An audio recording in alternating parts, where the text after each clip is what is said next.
کیا یہ لوگ جو ایسی باتیں کرتے ہیں یہ نہیں جانتے کہ اللہ کو ان ساری باتوں کا خوب علم ہے جو وہ چھپاتے ہیں اور جو وہ ظاہر کرتے ہیں؟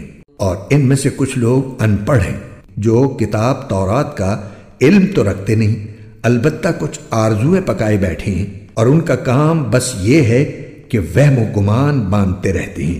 لہٰذا تباہی ہے ان لوگوں کی جو اپنے ہاتھوں سے کتاب لکھتے ہیں پھر لوگوں سے کہتے ہیں کہ یہ اللہ کی طرف سے ہے تاکہ اس کے ذریعے تھوڑی سی آمدنی کما لیں۔ پس تباہی ہے ان لوگوں پر اس تحریر کی وجہ سے بھی جو ان کے ہاتھوں نے لکھی، اور تباہی ہے ان پر اس آمدنی کی وجہ سے بھی جو وہ کماتے ہیں۔ اور یہودیوں نے کہا ہے کہ ہمیں گنتی کے چند دنوں کے علاوہ آگ ہرگز نہیں چھوئے گی۔ آپ ان سے کہیے کہ کیا تم نے اللہ کی طرف سے کوئی عہد لے رکھا ہے جس کی بنا پر وہ اپنے عہد کی خلاف ورزی نہیں کر سکتا؟ یا تم اللہ کے ذمے وہ بات لگا رہے ہو جس کا تمہیں کچھ پتہ نہیں؟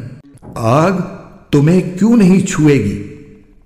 جو لوگ بھی بدی کماتے ہیں اور ان کی بدی انہیں گھیر لیتی ہے تو ایسے لوگ ہی دوزخ کے باسی ہیں، وہ ہمیشہ اس میں رہیں گے۔ اور جو لوگ ایمان لاتے ہیں اور نیک عمل کرتے ہیں تو وہ جنت کے باسی ہیں، وہ ہمیشہ اس میں رہیں گے۔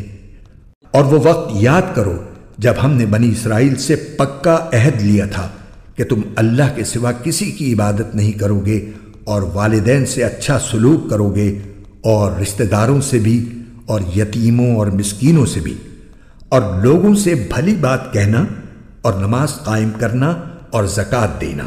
مگر پھر تم میں سے تھوڑے سے لوگوں کے سوا باقی سب اس عہد سے منہ موڑ کر پھر گئے۔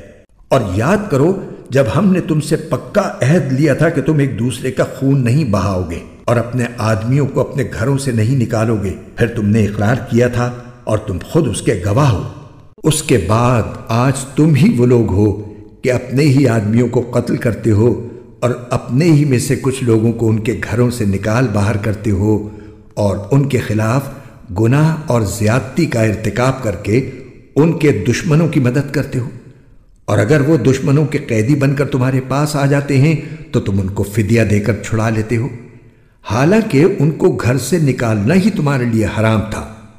تو کیا تم کتاب یعنی تورات کے کچھ حصے پر تو ایمان رکھتے ہو اور کچھ کا انکار کرتے ہو؟ اب بتاؤ کہ جو شخص ایسا کرے اس کی سزا اس کے سوا کیا ہے کہ دنیاوی زندگی میں اس کی رسوائی ہو، اور قیامت کے دن ایسے لوگوں کو سخت ترین عذاب کی طرف بھیج دیا جائے گا، اور جو کچھ تم عمل کرتے ہو اللہ اس سے غافل نہیں ہے۔